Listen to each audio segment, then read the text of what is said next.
just sit there, bask in the euphoria.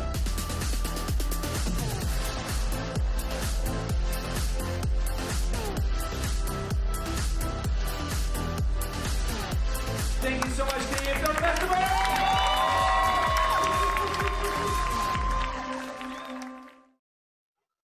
Good evening, everybody. Welcome to the Canadian Film Fest Q&A. I'm here with my co-host, Ashley Rains, our co-programmer. Hi, everyone. And we're also here with the casting crew from BUZZARD, the short film that opened up tonight's screening. Hi, guys. How you doing? Hello. Welcome. Hello. You want to maybe we'll start with Joy and start introducing yourselves? Sure. Hi, everybody. Thanks for tuning in. I'm Joy Webster. I am the co-writer and director of BUZZARD. And I'm Ben O'Neill, and I was the other co-writer on the short film. I'm Lucas. I'm the producer of BUZZARD. And I'm Alana, and I play Hannah in BUZZARD. Awesome. Well, thank you guys so much for coming. And I I like your introductions because you guys, probably all of you lopped off half of your other credits, right? Because Joy, you were also the editor. Ben, you must have done a bunch of the producing, maybe some art. Were you in charge of the art? Yeah, art director, yeah. Art directed, right? Like everybody, that's one of the things I love about indie filmmakers, and especially when you're making a short film, is everybody does a little bit of everything. So, so is that basically how it was on your set? Yeah, I mean, I'm sure the rest of the crew can attest that I have a little bit of a control issue sometimes. I'm sure my friends and family are laughing at this right now, but yeah, I mean, it also comes down to just like available funds, available resources sometimes as well. So luckily we had such an amazing crew and cast as well, and a lot of people are so multi-talented, and we're able to kind of work together and get the best bang for our buck, basically. That's awesome. That's awesome to hear. And Ashley, you were asking me, we were talking about the movie about how much of it is autobiographical, right? Ashley, you were like, is this a true story? Or well, our team was talking today where I think about 50% of our team had an experience very similar, or a part-time job like the one in the film, your character, Alana. So where did the story come from? How true is it? Well, it is partially autobiographical. I knew it. I am Alana in the film. Yeah, very, very briefly, I had like a door-to-door job with like basically the company in the film, only for a few days before I figured out sort of what was going on. But yeah, super bizarre period in my life. Like the pep talks we would have like every morning before they drove us out to a suburb and like dropped us off for the next 8 or 9 hours. Oh my God. It was just like a very, very strange week in my life. Sorry, Alana, you didn't know that? Okay, this also, we filmed this a very long time ago, so this information, it's jogging my memory now. But yeah, okay, so you guys were actually left in the middle of nowhere for 9 hours straight in like blazing sun. Yeah, I think they were like, when the sun sets, we'll call you. That was like the consensus. One of my favorite scenes though is when your character Alana, she just goes like in the car, she refuses to participate in the rehearsal of like the pitch, and you can just see it on her face. She's like, I'm not doing this. And then after like a couple unsuccessful attempts, she's sitting in the park on the swing set smoking a cigarette, and she's like, hi. Gotta practice. I mean, you have to make money, so I think at that point, yeah, she was like, I need to get that commission, may as well practice. Yeah. So did you interrupt somebody, Ben, who was like suicidal or something? Or how true? I probably should have clarified that. No, okay. that was added for dramatic effect. Yeah. But I did interrupt someone with a train set, so there was that. There was a train set. Not quite as impressive as the one in the film, but it was still pretty good. How did you, that actually popped up out to me, because those are actually a really detailed, amazing train set. And you obviously, you don't have the budget to get that made for your thing. So do you just know somebody who has that detailed of a trait? Lucas, did you like source that out yourself, or? Well, I mean, yeah, we had like an extensive search, but it was really Joy who found Trevor Marshall, who was like one of the saving graces for our film. He graciously had this train set that Joy met through, I think, what was it, a blog? And we found a time to meet up with him, and it was so perfect. And he also just was so gracious to allow us to use his house, and just really became a part of the film in a lot of ways. And so big shout out to Trevor and his wife. Yes, we love Trevor. Thank you so much, Trevor, Yeah. watching, like so supportive. And yeah, it was kind of a crazy, like it took so long to track him down. And I kind of like got into this spiral of like train guy blogs and learned about this whole subculture about obviously like model train enthusiasts. And a lot of them have blogs and they all kind of like link to each other's blogs. So I just started going through this like spiral of train guy blogs, and luckily found Trevor, who was in downtown Toronto, which was like a huge that was like such a good plus for us. And yeah, he just turned out to be like the nicest, most supportive guy, and we definitely could not have done it without him. So yeah, and to this, he's like still very supportive of the film. And I remember on his blog he wrote about the film, and when we finished the film, we needed a little bit more money to kind of raise on our Indiegogo. And I remember like he shared it on his blog, and we would get miscellaneous like train owner donations, and it's just incredible that he was able to kind of champion the film for us. Yeah. Wow, that's cool. Yeah. We do have one question from internet land that I want to get to. Oh, this is quite nice for Joy. Joy is a cinematic force of nature, it reads. Whoa, it's true. It is true. I'm not even going to refute any of that. What's next for Joy and her team, and what she's working on, and can't wait to see what she's cooking up. Wow. Because let me before you say anything, Joy, I do want to let everybody know that Joy's first short film out of school was Game, and that won Best Short at our festival 2 years ago. And it was so good, and she's such a pleasure to be around with that. We actually invited her to be on the jury last year. Wait, that was last year, right? Yeah, last year. And so what is next for you, Joy? Wow, I'm so flattered. I mean, I hope that wasn't like a plant that someone whatever, but yeah. No, apparently somebody really does like you. Wow, thank you, whoever that is. What's next? Lucas and I have been in development on our first feature film. So we are currently, script has been written, a couple amazing actors have signed on to the project, but of course we're trying to get funding right now. So we are hoping to hear good news, and actually should be kind of any day in the next week or so. So yeah, but we'll definitely be making something new in hopefully the next couple of years. So stay tuned, and hopefully it'll be on a bigger scale. So awesome. Alana, what about you? What are you working on these days? What are you trying to get into? And also, I just want to jump in before saying that, Alana, we also, on our team, we got several texts during the screening saying how phenomenal your performance is. Oh, so thanks. you have fans out there as well. Oh, that's nice. Thanks.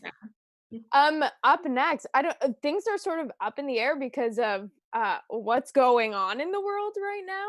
So hopefully I'll be able to do it, but in 2021 I'm supposed to be doing a play at Mervish with Company Theater, doing a co-production, and I haven't done theater in, like, I graduated from Ryerson, the theater program, and I haven't done theater in probably like 7 years. So hopefully if theaters are going to be open in 2021, then I'll be doing that in February with Mervish. It's called Things Fall Apart.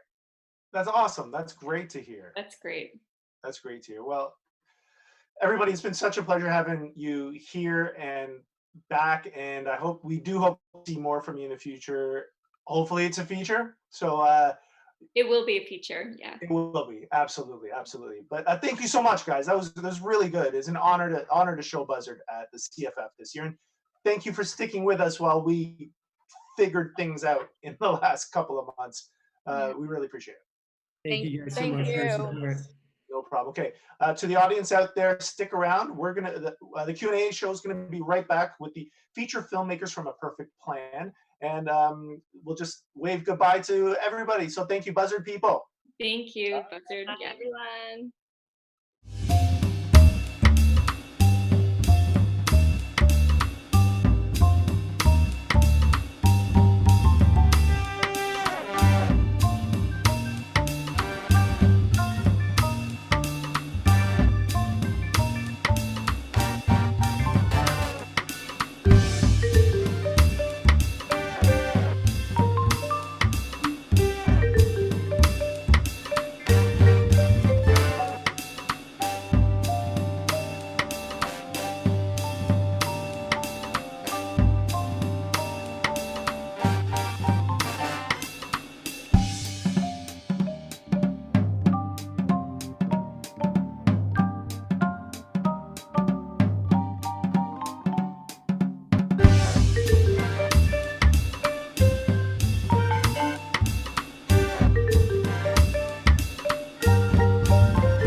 And we're back.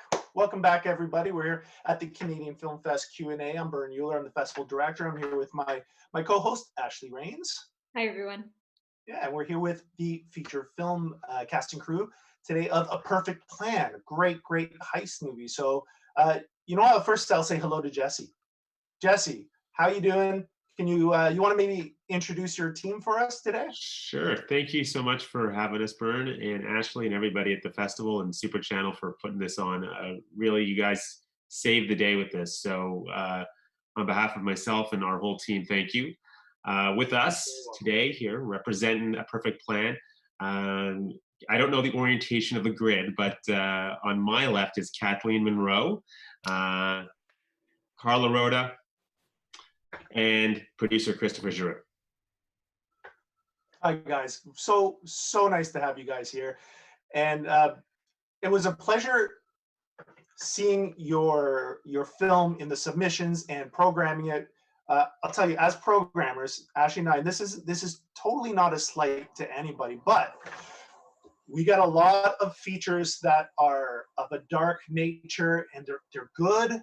But when you get through your fifth movie about somebody who's lost everything, or in the first frame of the movie, it's like it's kind of you know, it kind of gets to you. But then A Perfect Plan came across my computer, and it was fun, it was cool, it was exciting. The cast is stacked, and we have so many questions for you. So first of all, it's like, how did you get this cast together, Jesse? How did that happen? Like, every single one of these people were just fantastic. I got to meet Carlo Rhoda.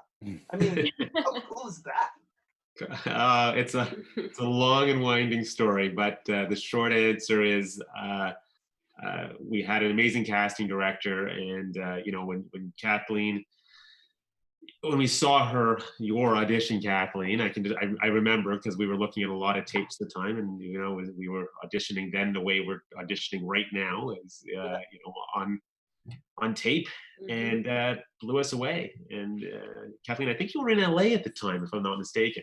I was, yeah, and it was just a really nice alignment that we shot in my hometown of Hamilton. But when I got the job, I was in LA, and then I got to come home to do it. Yeah, no, it was amazing. And then it was Bill Marks, our other producer, Bill Marks, who knew Carlo, had worked with Carlo before, and said we should get Carlo. And I was just thankful when Carlo said yes. So that was how that happened. And then William was just a classic. You know, we called the agent. It was my first film, so we just called the agent. It was a cold call, and said, you know, do you want to come on board? And then the rest just sort of happened piece by piece. But I'm truly thankful for all the cast that did come and join the film, because, you know, as as a first-time filmmaker, I was punching above my weight, and Wait, thankful to have sorry. everybody there. So actually didn't know that. This is your first feature? It is, yeah. Oh, okay. Sorry. It just looks so polished and like you knew what you were doing. That's amazing. That's really cool, Jesse. Wow. So are you a big fan of heist movies? Is that how you did this so well? And with that, as well as you made it different, especially with putting everybody in a room at the beginning and having to prove themselves or they die kind of scenario. That was like a big twist on the whole heist genre that I personally haven't seen before. So how was your approach to making a heist movie that had some freshness to it? Well, to be honest with you, I think a lot of what you see on screen is the result of many, many, many people who collaborated on it. Chris Giroux, who worked with me, with us here, he's done so many films, indie films, and he had just coming in an immense amount of expertise. We had Pasha Patricki, our DP. We had truly an amazing executive in charge of production, George Mahalka, and then the cast. I mean, what you see is the cast, and that's what they brought. So everything that you see is really a result of Kathleen and Carlo and William and Gia and Michael Hawke's work, and and they're the anchor to this movie. The performances are phenomenal in the film, and the actors work so well as an ensemble. Can Kathleen, Carlo, can you talk a little bit about your process? Like, how did you develop that relationship on screen with your crews on screen? Do you want to go first, Kathleen? Go for it. You go. Okay. Well, I have to say that, for a film that had obviously some budget constraints, this film was a high watermark for me. I've worked on films that have 6 times the budget and a quarter less, a quarter as professional as this film. And there was a lot of open collaboration at the very beginning. I went out and had a few bites to eat, with Jesse when I first arrived back in Toronto, and he was very open to some ideas because ultimately I have made I don't know if you want to call it a career, let's just call it a pastime of playing bad guys on screen, and very often those bad guys have a very shallow trajectory. And so, I just wanted to make sure that this guy had some reason to be doing what he was doing. And Jesse was super open to that notion. We had a nice chat about it. We made some notes. Some of the notes he, zoomed into the film, others he didn't. But the point is that I felt like I was included. And it was a really interesting, like I flew in, I was working in Budapest at the time. It just happened to work out scheduling wise. I flew in, we shot, and I was really happy with it. I was so happy with being involved in the film and getting to know everyone. And, like I said, it was super professional crew and production. Hats off to Jesse and Christopher for that. It was really, really well done. Yeah, that is one of the things I've seen, even as an editor myself, for example, and I've worked on movies.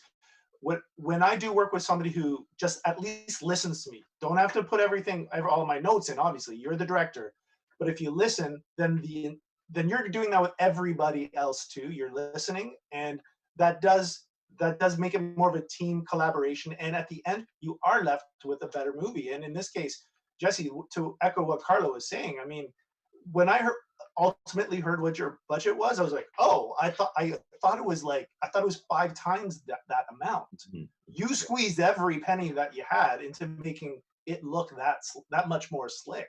Well, the truth is, he squeezed every penny. Oh, Chris. Yeah.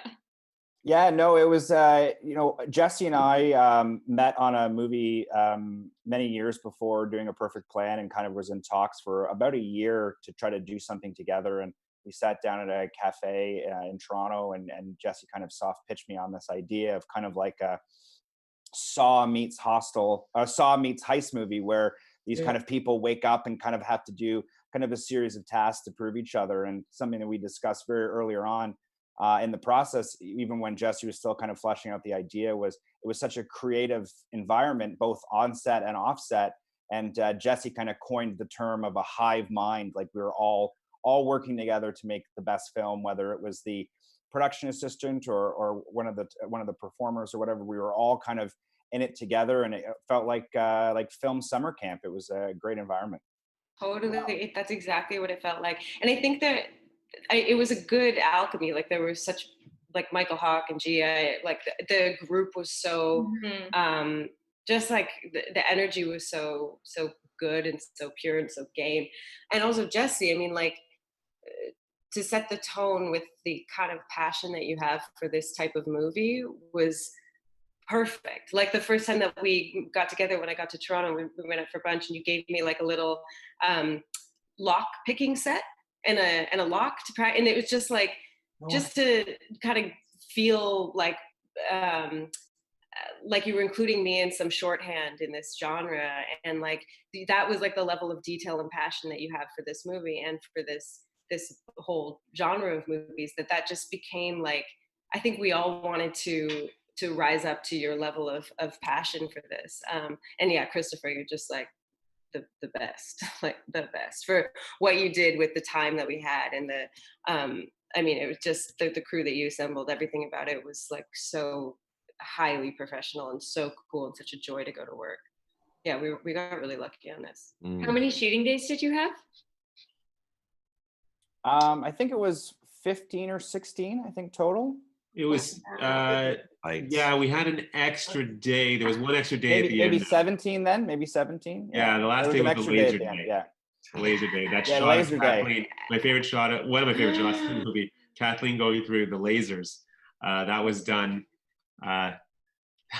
with I dare crazy, say, yeah. it was literally, I think it was like 11, 10 people Chris, on set. Yeah. Yeah, it was the DP, Chris, Kathleen, myself, and a couple other people, and this laser beam. And our DP, what he did was he literally counted in his mind. He had this like a metronome. Yeah. And he literally counted the steps. We had this 50-foot rail, and he would literally he walked and then re-walked the same motion about 20 times, and every time Kathleen would go through and do a different section of the heist, and then in visual effects he was able to piece it together. So wow. Wow, that was a cool day. Natasha, who is your DP. It's amazing. Wow, that is cool. And you know, in that whole sequence, it is funny, like, because for me, not knowing what you guys just told me about how you managed to really come together as a team, which doesn't always happen. To me, not knowing that, I thought one reason I really understood these characters and their bonds together was that you put them together and they all shared a life and death situation with each other. So no matter if they liked each other at the end, they still had that bond because they went through that together. Let alone that you guys were able to all work together, which is not always easy, right? Because you have people from other countries, maybe are they just grabbing a paycheck? You don't know. So it's good to hear that came together like that. Mm. I feel like everyone wanted to be there, and like more and more as the movie even went on, we just everyone wanted to be there. It was such fun.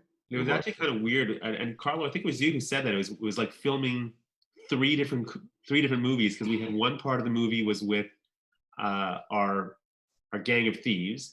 One part of the movie was with William, but it was like William and Carlo literally high-fived as they left the country, because William left and then Carlo came in. We literally filmed three separate movies and then pieced it together, but they were never there together because they never played in the same scene. Right. Like the transitions through those things felt seamless. Like it was such a like beautiful burst of energy to have you come in, Carlo. Like I remember that was about halfway through or so, and it was just like it was so cool to get this, to get you in there. But it all felt like cool, and like the different like modes of the Yeah. different locations and Yeah. stuff really just I'm flow. gonna, as I said in the green room, I'm gonna give like another amazing shout out to Hamilton though, because I was absolutely, I'd shot a feature in Hamilton. It's like 7 years or 8 years earlier, and it was like a weird feature that I shot just after I just got married at the time, and my wife was actually cast in this thing, and I didn't want to be separated from her, so I phoned my agent. I said, "Is there anything I can do on this other feature? I'll do anything, craft services, anything." And so I went to Hamilton, and it was like it was okay, but it wasn't. I wouldn't call it a glorious experience. I asked the production to give me a car so I could escape and get back to Toronto to have a coffee or whatever, whenever I wanted to. This time, there's no way I wanted to leave Hamilton. Hamilton has blossomed like some gorgeous woman who's come into her own. She's like it's great there. I mean, there's the people are great, the restaurants are great, there's great locations, and I think that added to. I mean, for me, it did. I never left Hamilton. I think that production actually organized a car for me, and I never saw it because we stayed in Hamilton the whole time.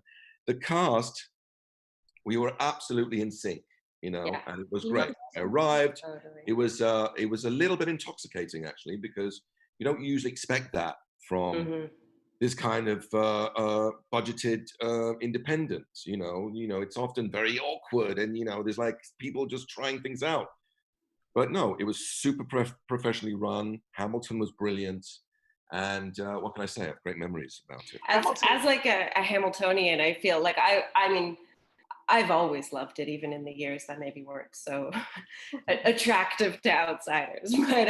But it was like such a joy to have to be there with this group of people, and to be kind of like, it is that summer camp thing, Christopher. Like I think you said that we're all together in a place that none of us live anymore, but yeah, the whole dynamic just worked really, really well. And again, I think that just like starts at the top with you guys and the team you put together, and the all the feelings and energy you brought to it, and then getting these great, like incredible people like Carlo and Wow. So Michael, okay, yeah. we've heard lots of amazing things about everything, and Hamilton getting very deserved shout outs. I spent lots of last summer there. Carlo, you're right. The food is insanely good there. Yeah. So many So good. good restaurants, which is my thing. But were there any, especially because you're working on limited budget, were there any big challenges or what? Because let me say, Kayla on Facebook's asking actually, what was the biggest challenge you ran into during the entire production? Like, what was that big mountain that you had to get over? Minus 15 degrees. Yeah. Exterior. Yeah. That's Oh, geez. This is what we had. We had beautiful weather the whole time. Beautiful weather, right? This is November of 2017. There happened to be one night. It was, I think, like November 15th or 16th. And it was the coldest night on record that Hamilton had ever seen, ever. Yeah. And it was our outdoor scene. The outdoors, only the whole outdoor night. night scene, yeah. It was the fight scene. It was the fight scene. Yeah, and I would say that might align. It kind of dovetails with another challenge that you had. That you edited masterfully and shot. There Yeah. it is. Yeah.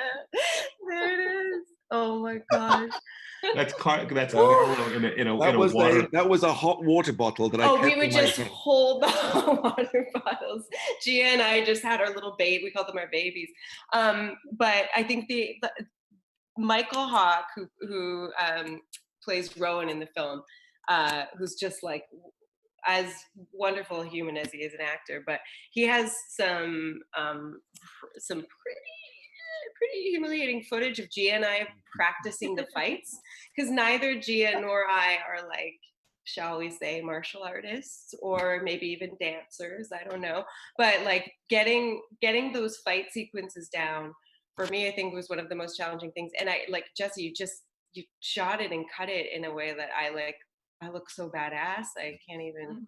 Well, you were badass because you did it. I mean, that is some movie magic, and the stunt team was awesome too. But like that to me was like a little miracle that you know, you Kathleen, really. you were badass in that. I was actually I watched the beginning again just now, or earlier tonight, and I was watching with my 5-year-old daughter. And right at the beginning, when you grabbed him in an arm lock, you grab Michael in some arm bar or whatever, my daughter's like, "Is he a bad guy?" She was on your side right away, but she was like, "Oh, she's badass." She knew right away. It was pretty cool. That's some movie magic. Movie Well, magic right there. Totally Gia and Kathleen, they went out and they rehearsed, and they had an amazing stunt team. Johnny Keynes was the stunt coordinator, and the 2 stunt people who were there, who were doubling you guys, but they went out, they learned the routine, and thank God they did, because on that night we had 2 cameras rolling and we had 2 takes each, and that was it. Yeah. And Really? we did not cut. It was about a 12-minute, just did not cut in each direction, right? And because it was that cold, it was freezing, but Wow. they did it. Well done. Well done. I think that's all from Facebook. And but guys, thank you so much for being part of the CFF this year and sticking with us while we tried to figure things out from our cancellation a week and a half before the festival, and joining us here on Super Channel. It really means a lot to us that you did do that, because we wanted you as part of the lineup, and it's such a fun, exciting, entertaining movie. And thank you guys. Thank you very much. Thanks for having us, and thanks for showcasing us. I know with everything kind of changing over the last couple months due to COVID-19, it's been up, it's been down for our industry in general, across the board, worldwide, and it's nice to kind of take a moment and reflect on how we all got to spend so much time together and shoot this movie, and then to kind of reunite to present it here and to showcase it. It was fun watching it, and I know that I have so many friends and family that were watching it worldwide and being so supportive. So it was awesome that Cannes Film Fest and Super Channel were able to put this together. So you're very welcome anytime, and we look forward to anything you guys do in the future. That it was an honor having you guys on board. So thank you for that. Thank you so much. To our audience out there in internet land, thank you for joining us for our Q&A for the Canadian Film Fest. We hope you enjoyed the show. We're going to bid you adieu now, but we've got a ton of great movies starting. Wait, is it Friday today or is it Saturday? Saturday. It's Saturday. I say Saturday. Like with everybody, I'm forgetting what day it is. So it's next week. We start again on Friday with another great screening, and then we even go into the next week. So please check Super Channel listings for what's up, or our website for what's in our lineup next. Anyways, thank you very much. Thanks to the cast and crew of A Perfect Plan, and we'll see you next week. Thank you. We'll all wave bye. Bye, guys. Cheers. Hello, my name is Wendy Potonsky, and I'm the managing partner and owner of Retake Furniture Rentals. Retake is once again a proud supporter of the Canadian Film Festival and is working to contribute to the Canadian film and TV industry by making it an easy and sustainable place to do business. Retake understands the importance of set design and the dynamic nature of the film and TV industry, which is why we created a company to specifically support Canadian filmmakers. Retake provides sustainable short and long-term furniture rental options to meet production schedules and product needs. Our in-house upholstery services can tailor our product to meet your set design requirements and match your color schemes. We use sustainable approaches to minimize product going to landfill when you no longer need the furniture on your set. Retake can also assist you in setting up your office with sustainable alternatives to keep your team working safely as we all head back to work during this unprecedented time. Our goal is to help you create memorable sets. Stay safe, everyone, and enjoy the films and shorts at this year's Canadian Film Festival.